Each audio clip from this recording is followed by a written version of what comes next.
Assalamualaikum warahmatullahi wabarakatuh. Perkenalkan, saya Nurvin Arsyanti dengan NIM 2019-10501047, mahasiswa Perencanaan Wilayah dan Kota, Fakultas Teknik Universitas Jember. Di sini, saya akan mempresentasikan hasil dari tugas mata kuliah kependudukan mengenai resum dari materi dan menyimpulkan perbedaan serta persamaan dari ketiga materi tersebut.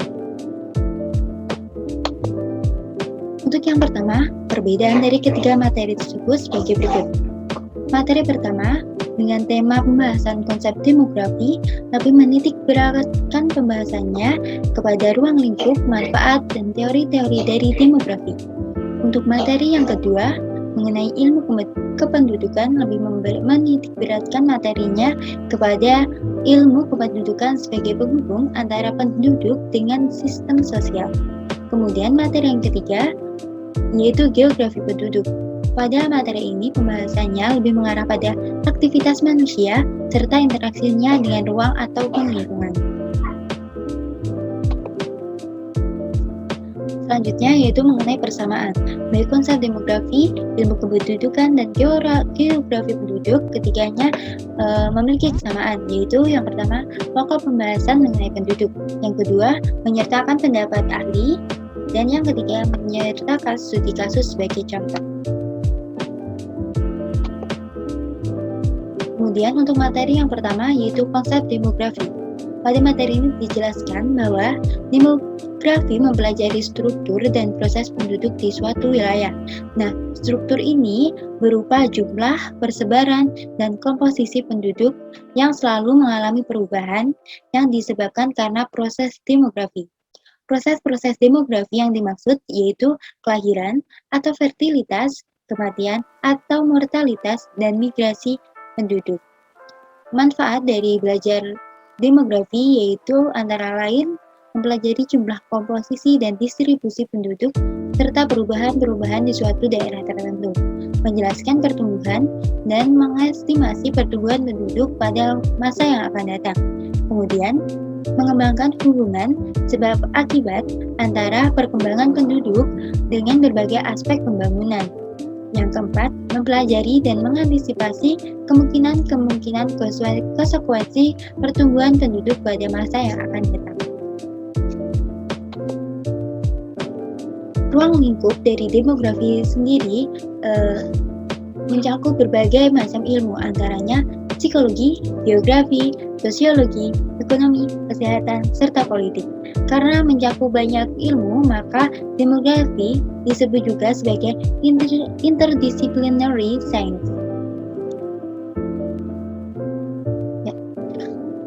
Teori-teori kependudukan pada materi konsep demografi ini terbagi menjadi tiga, yaitu aliran Malthusian dan Neo-Malthusian, aliran Marxis, dan teori kependudukan mutakhir.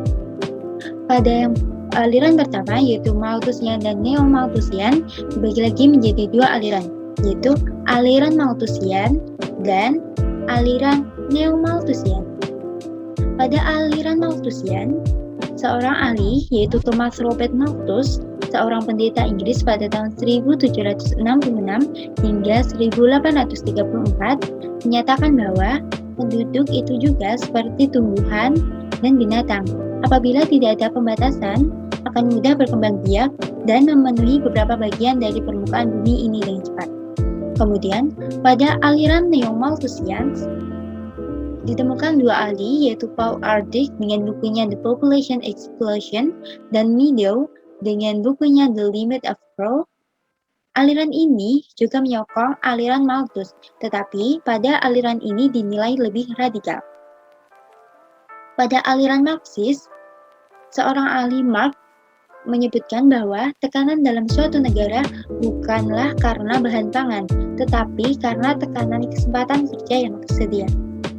Kemudian, pada teori kependudukan mutakhir dibagi menjadi dua teori. Yang pertama, teori fisiologi dan sosial ekonomi, kemudian ada teori teknologi. Pada teori fisiologi dan sosiologi ekonomi, beberapa ahli menyebutkan seperti John Stuart Mill Ia menyebutkan bahwa tidaklah benar bahwa kemiskinan tidak dapat dihindarkan, seperti yang dikatakan pada teori Malthus, atau kemiskinan disebabkan oleh sistem kapitalis atau sesuai dengan teori Marx. Kedua, ahli yang bernama Arsène Dumont menyebutkan bahwa teori kapilaritas sosial, di mana keinginan sosial seseorang untuk mencapai kedudukan yang tinggi di masyarakat. Yang ketiga, yaitu Emil Durkheim. Ia menyebutkan bahwa timbul persaingan di antara penduduk untuk dapat mempertahankan hidup. Yang terakhir yaitu Michael Thomas Settler dan Doubleday. Keduanya menyebutkan bahwa semakin tinggi tingkat mortalitas penduduk, maka akan semakin tinggi pula tingkat produksi manusia. Pada teori teknologi, para ahli yang menganut teori ini menyebutkan bahwa manusia dengan ilmu pengetahuan mampu melipat gandakan produksi pertanian. Mereka mampu mengubah kembali atau recycling barang-barang yang sudah habis dipakai, sehingga dapat digunakan kembali. Kemudian pada materi kedua, yaitu mengenai ilmu kependudukan. Pada materi ini dijelaskan perbedaan antara demografi dan ilmu kependudukan. Pada demografi, ilmu ini lebih berfokus pada studi pada proses demografi yang kemudian menghasilkan teknik-teknik untuk menghitung data kependudukan. Namun, sayangnya dari ilmu ini tidak dapat digunakan untuk menjawab mengapa suatu hal dapat terjadi. Kemudian, dalam ilmu ini juga mempelajari mengenai analisis demografi yang berhubungan dengan jumlah, distribusi, struktur, dan perubahan penduduk. Demografi lebih berhubungan kepada pertanyaan tentang apa, berapa, kapan, dan di mana angka-angka tentang penduduk atau suatu kondisi tersebut terjadi. Dan pada ilmu kependudukan, lebih menekankan pembelajaran mengenai hubungan antara penduduk dengan sistem sosial dengan harapan dapat memecahkan pertanyaan dasar. Kemudian pada ilmu ini juga menjawab mengapa angka-angka tersebut terjadi. Kemudian pada ilmu kependudukan juga mempelajari mengenai perubahan penduduk dengan kaitannya antara variabel demografis maupun variabel lainnya, seperti perubahan kondisi sosial, ekonomi, politik, budaya, psikologi, dan geografi.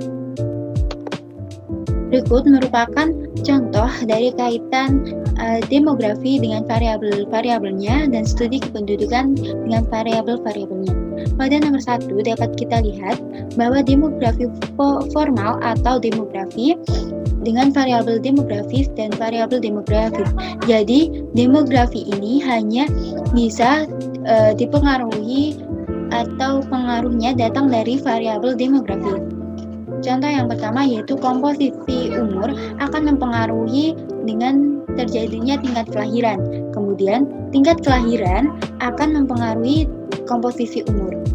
Selain itu, contoh lainnya ada juga komposisi umur migran yang masuk kepada suatu kawasan atau daerah juga akan mempengaruhi tingkat kelahiran seluruh penduduk. Mortalitas juga akan mempengaruhi komposisi umur penduduk pada suatu daerah tersebut. Pada studi kependudukan, dengan contoh pertama, variabel pengaruh dari variabel non-demografis dan variabel terpengaruhnya dari variabel demografis.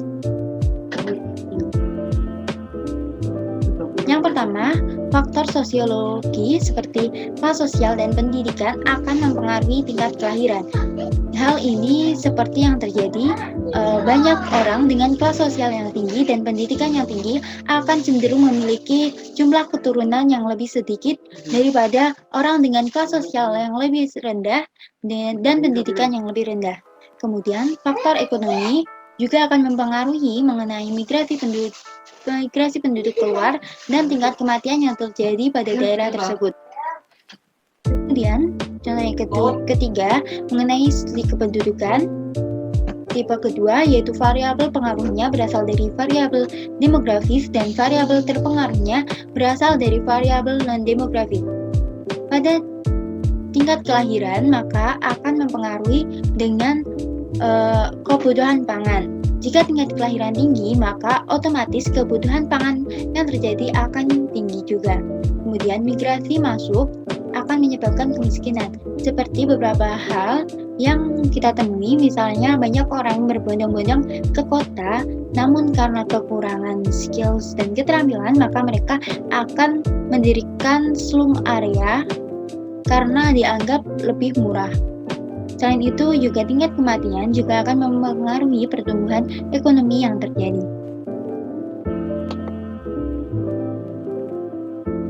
Tujuan dari mempelajari ilmu kependudukan yaitu mempelajari dan memahami tentang kuantitas perkembangan penduduk, perbandingan dan perbedaan penduduk dengan wilayah lainnya, penyebab perkembangan penduduk, komposisi dan distribusi penduduk, cara menghitung tingkat pertumbuhan penduduk, persebaran penduduk, perkembangan tingkat pertumbuhan penduduk dari waktu ke waktu, perkembangan dan kondisi ketenaga kerjaan di suatu daerah dari waktu ke waktu, sebab akibat antara perkembangan penduduk dengan berbagai aspek, keterkaitan antara variabel demografi dan pertumbuhan penduduk pada masa yang akan datang. Selain itu, dengan mempelajari ilmu kependudukan, kita akan mampu atau mendukung perencanaan suatu kawasan. Seperti yang telah disampaikan oleh Presiden Soeharto pada tahun 1983, seluruh rencana pembangunan kita akan berhasil dan lancar jika ditunjang oleh pemecahan masalah kependudukan, antara lain pengendalian kelahiran, penurunan tingkat kematian, perpanjangan angka harapan hidup, penyebaran penduduk, pendidikan, dan masalah lapangan pekerjaan. Pada materi yang ketiga yaitu geografi penduduk. Geografi penduduk seperti yang telah disampaikan oleh Zelensky pada tahun 1966 yaitu geografi penduduk mempelajari the spatial aspect of population in the context of the aggregate nature of the place. Jadi, untuk mempelajari geografi penduduk perlu dikaitkan dengan aspek peruangan. Bahan kajian dari geografi penduduk ini yaitu migrasi, mobilitas penduduk, komposisi penduduk, pertumbuhan penduduk, fertilitas, proyeksi penduduk, dan ketenaga kerjaan. Dalam bahan kajiannya, geografi penduduk melalui sensus penduduk, survei penduduk, registrasi penduduk. Sensus penduduk merupakan perhitungan jumlah penduduk, ekonomi, dan sebagainya yang dilakukan oleh pemerintah dengan jangka waktu tertentu, dilakukan secara serentak dan bersifat menyeluruh dalam suatu batas negara untuk kepentingan demografi negara yang bersangkutan. Jadi, sensus penduduk ini dilakukan mengenai seluruh penduduk yang ada. Kemudian berdasarkan jenisnya, sensus penduduk dibedakan menjadi dua, yaitu de jure dan de facto. Ada sensus penduduk de jure, yaitu sensus penduduk yang dikenakan pada penduduk domisili asli. Nah, biasanya ini dibuktikan dengan kepemilikan KTP. Kemudian ada sensus de facto, yaitu dikenakan kepada orang yang berada atau sedang berada di wilayah bersangkutan. Kemudian, berdasarkan metodenya juga dibagi menjadi dua, yaitu householder dan canvasser. Householder ini yaitu metode mengisi kuesioner data kependudukan dengan diisi oleh keluarga yang bersangkutan atau diisi mandiri. Pada metode canvasser, kuesioner ini diisi oleh petugas sehingga memerlukan waktu yang lebih lama ketimbang metode householder. Kemudian bahan kajian survei penduduk, yaitu cara pengumpulan data yang dilaksanakan melalui pencacahan sampel dari suatu populasi untuk memperkirakan karakteristik objek pada saat tertentu. Metode yang digunakan pada survei penduduk yaitu sampling. Kemudian yang terakhir, kajian terakhir pada geografi penduduk yaitu registrasi penduduk, yaitu pencatatan terus-menerus mengenai peristiwa-peristiwa kehidupan yang terjadi. Misalnya kematian, kelahiran, dan lain-lainnya. Sekian resum dan persamaan perbedaan yang saya presentasikan. Terima kasih. Assalamualaikum warahmatullahi wabarakatuh.